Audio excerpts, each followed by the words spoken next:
गोली अनिरुद्ध को नहीं बल्कि लगेगी पंडित बृजभूषण को गोली। जी हाँ दोस्तों, हॉस्पिटल ले जाने से पहले बृजभूषण तोड़ेगा दम।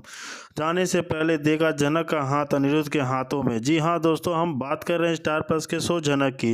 दोस्तों सीरियल जनक में बहुत जल्द हो जो है सृष्टि के लोग अटैक करवाने वाले हैं पंडित बृजभूषण के ऊपर। जी हाँ, क्योंकि अब सृष्टि तो केस हार चुकी है तो इसका बदला वह लेगी और जेल के अंदर रहते रहते ही वह अपनी साजिश रचने वाली है। इस साजिश के अंतर्गत वह लेने वाली है पंडित बृजभूषण से बदला। जी हाँ, उस पर करवाने वाली है जानलेवा हमला। आप देखने वाले हैं कि यहाँ सृष्टि के लोग जो हैं पहुँच जाएंगे पंडित बृजभूषण के घर। हम आपको बता दें कि जब पंडित बृजभूषण पर गोली चलेगी तो उस वक्त अनिरुद्ध मौजूद नहीं रहेगा। जी हाँ, यहाँ पे सिर्फ झनक और पंडित बृजभूषण ही रहेंगे, लेकिन पीछे से कोई पंडित बृजभूषण के ऊपर गोली चला देगा।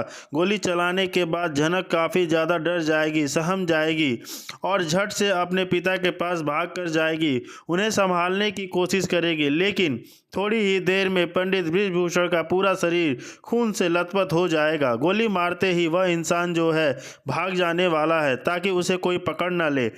झनक इधर उधर देखती भी है कि किसने गोली चलाई है मेरे पापा के ऊपर, लेकिन मरते मरते पंडित बृजभूषण एक ही नाम ले रहा होगा, वह है अनिरुद्ध। जी हाँ, क्योंकि पंडित बृजभूषण को अनिरुद्ध पर बहुत विश्वास है और जितने भी समय उसने अनिरुद्ध के साथ बिताया है उससे वह समझ गया है कि अनिरुद्ध से बेटर इंसान झनक के लिए कोई नहीं हो सकता, क्योंकि अनिरुद्ध कभी भी मेरी बेटी का नुकसान नहीं करेगा। वह हमेशा उसके साथ रहेगा, उससे प्यार करेगा। तो मरते मरते मैं अपनी बेटी का हाथ एक महफूज जगह पर देना चाहता हूँ, वह है अनिरुद्ध के हाथ में। झनक से वह बार बार कहेंगे कि अनिरुद्ध को बुला दो, अनिरुद्ध को बुला दो। झनक भी हैरान हो रही होगी कि इस हालत में आप अनिरुद्ध का नाम क्यों ले रहे हैं। मैं आपको हॉस्पिटल लेकर चलती हूँ, आप ठीक हो जाएंगे। लेकिन दोस्तों यहाँ पंडित बृजभूषण जो है अंदर से आभास हो चुका है कि अब मेरा वक्त आ चुका है, अब मुझे जाना होगा। मेरा जो मेन मकसद था वह पूरा हो गया। सृष्टि जेल चली गई, यह सच साबित हो गया कि झनक सृष्टि की बेटी है और मेरी बेटी है। शायद भगवान ने मुझे इसी दिन के लिए जिंदा रखा था। अब हम केस जीत चुके हैं। मेरी बेटी अब सर जो है फक्र से उठाकर चल सकती है।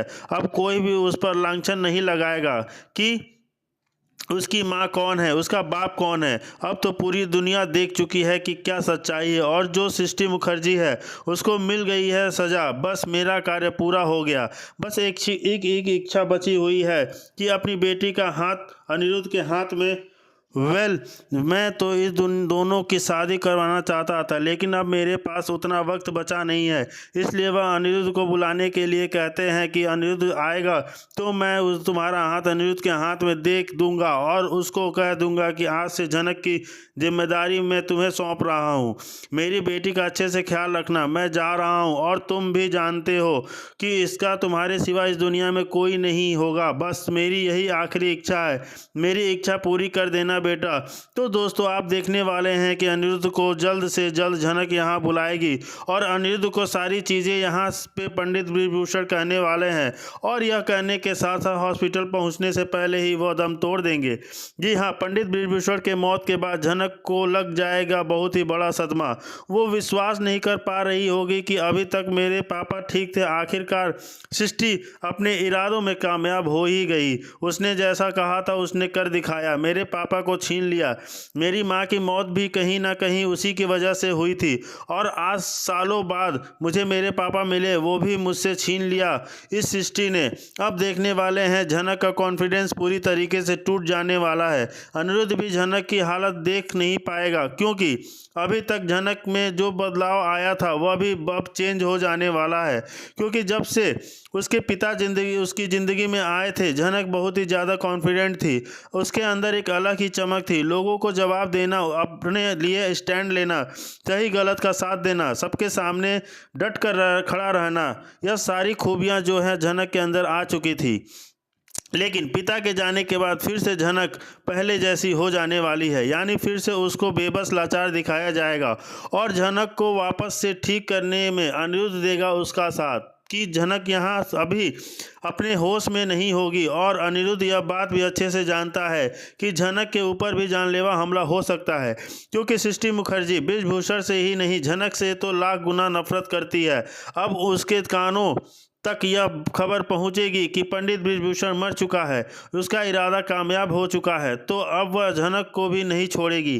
झनक को भी बहुत ज़्यादा मारने की कोशिश करेगी और झनक की जान को खतरा है। मैं इसे अकेला नहीं छोड़ सकता हूँ। और दूसरी बात यह है कि मैंने इसके पिता को दिया है वादा, और यह वादा मैं अपने मरते दम तक निभाऊंगा। झनक को हमेशा अपने साथ रखूंगा।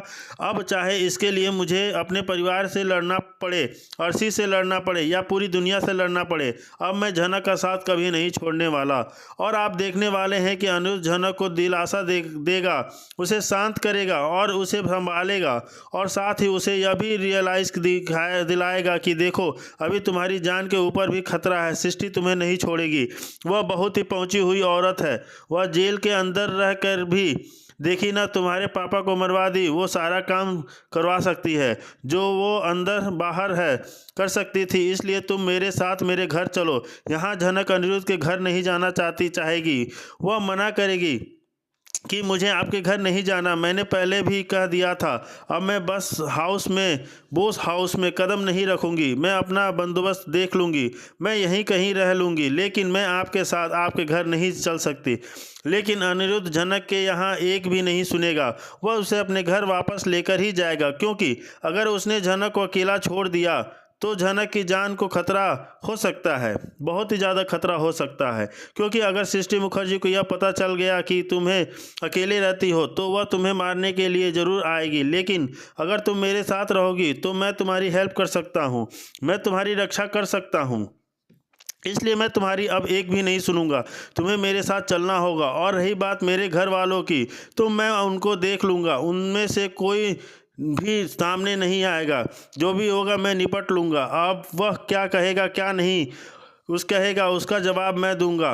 और मैं तुम्हारे साथ हूँ, तुम मेरे साथ चलो। झनक का वैसा अमन तो नहीं होगा, लेकिन अनिरुद्ध समझा बुझाकर झनक को ले जाएगा अपने घर। जैसे कि प्रोमो में दिखाया गया है कि अनिरुद्ध करने वाला है झनक से शादी, क्योंकि उसने दिखा दिया है वेडिंग कार्ड अर्शी को। दोस्तों, ऐसा कुछ होने वाला नहीं है यहाँ, क्योंकि अनिरुद्ध ऑलरेडी शादीशुदा है और उसकी बीवी अर्शी है, जो कि बहुत जल्द प्रेगनेंसी की न्यूज़ भी देने वाली है। तो ऐसे माहौल में तो अनिरुद्ध झनक से शादी कर ही नहीं सकता, और झनक भी कभी भी अनिरुद्ध से शादी नहीं करेगी। बिना शादी किए ही अनिरुद्ध जो है झनक को अपने घर में रखेगा और उसका ख्याल रखेगा। जी हाँ दोस्तों, क्योंकि इतनी जल्दी मेकर्स मेहरबान नहीं होने वाले हैं, वो दोनों नहीं मिलने वाले इतनी जल्दी अनिरुद्ध और झनक को। और आप सोच रहे होंगे कि शादी करवा दी जाए, फिर तो सब खेल ही खत्म हो जाएगा। तो स्टोरी को और मसालेदार बनाए रखने के लिए और भी लंबा खींचने के लिए अभी इनकी शादी वादी कुछ नहीं कराई जाएगी। ये तो जल्द एक प्रोमो था, लेकिन ऐसा कुछ होने वाला है नहीं। हाँ, इस प्रोमो में सिर्फ यह बात सच होगी कि अनिरुद्ध झनक को अपने घर ले आएगा, जिसके बाद अर्शी के साथ साथ पूरी बोस फैमिली को शौक लगने वाला है। वह अनिरुद्ध के ऊपर चिल्लाने वाला है कि तुम क्यों इस मनहूस लड़की को वापस लेकर आ गए। तो अब इसका बाप मर गया है, तो क्या इसकी जिम्मेदारी उसने तुम्हारे सर मर दी है। हमको इनको अपने घर में बर्दाश्त नहीं करेंगे, इसे यहाँ से ले जाओ। तो यहाँ पे फिर से अनिरुद्ध वर्सेगा बोस फैमिली होने वाले है। अनिरुद्ध लेने वाला है झनक के लिए स्टैंड, लड़ता हुआ दिखाई देगा अर्शी से और बोस फैमिली से, अपने पूरे परिवार से। और झनक को यहाँ दिखाया जाएगा बेबस और लाचार, क्योंकि वह रह रही है दूसरों के घर में। अब दूसरों के घर में रहेगी तो लोग उसकी बेइज्जती करेंगे, उसकी इज्जत की धज्जियाँ उड़ाएंगे। तो झनक को ये सब कुछ पड़ेगा। और क्योंकि जब झनक की सच्चाई आई थी, जब वह अपने पिता के साथ रह रही थी, तब भी उसने बस फैमिली के और काफ़ी बाकी लोगों को बहुत ही ताबड़तोड़ जवाब दिया था। और झनक का यह एटीट्यूड किसी भी बोस फैमिली मेम्बर्स को पसंद नहीं आया था। लेकिन अब वो रह लेंगे झनक से बदला, क्योंकि झनक खुद प्रकट हो गई है उनके घर में। तो अब झनक के लिए बोस फैमिली दिन रात तानों की ही बारिश होने वाली है। अनिरुद्ध ने यहाँ कह तो दिया है कि मैं झनक का साथ दूंगा, इसके लिए लड़ूंगा, बस फैमिली से भी लड़ूंगा, लेकिन कब तक? उस सबसे बड़ा सवाल यही है कि कब तक यहाँ चलता रहेगा, इसका कोई भी एंड होगा या नहीं? क्या झनक हमेशा ऐसे ही अनिरुद्ध पर निर्भर रहेगी? क्या उसका अपना कोई वजूद नहीं है? आखिर ऐसा क्यों नहीं दिखाया जा रहा कि झनक जो है अपने करियर को फिर से शुरुआत कर रही है, वह एक इंडिपेंडेंट वुमेन बन रही है, उसके पास भी खूब इज्जत दौलत शोहरत है। दोस्तों, हर बार ऐसा ही क्यों दिखाया जाता है कि झनक की माँ मर गई जाती है, झनक के बेबस लाचार हो जाती है, और उसके पिता मर गए तो फिर से वो बेबस लाचार हो गई। मतलब हमेशा उसे अनिरुद्ध की ज़रूरत क्यों पड़ती है? और उसे अगर अनिरुद्ध की ज़रूरत पड़ती भी है तो अब वह दोनों को एक दूसरे से करते हैं प्यार। इस स्टोरी को आगे क्यों नहीं बढ़ाया जा रहा है? बार बार एक ही चीज़ को रिपीट क्यों किया जा रहा है? अगर ऐसा ही चलता रहा, यही रिपीट किया जाएगा, तो फिर दर्शक हो जाएंगे नाराज़, क्योंकि वह देखना चाहते हैं झनक और अनिरुद्ध की लव स्टोरी। इनकी लव स्टोरी दिखाई जाएगी या नहीं दिखाई जाएगी, इसके बारे में तो मैं कुछ नहीं कह सकता, लेकिन फ़िलहाल जो अनिरुद्ध लाने वाला है झनक को अपने घर में, झनक भी रेडी हो गई है अनिरुद्ध के साथ आने के लिए। आप इस बारे में क्या कहना चाहेंगे? वह यहाँ आपकी जो भी राय है आप हमें कमेंट्स में बताइए। यहाँ अच्छा लगे तो हाँ लाइक कीजिए, सब्सक्राइब कीजिए फॉर मोर अपडेट्स।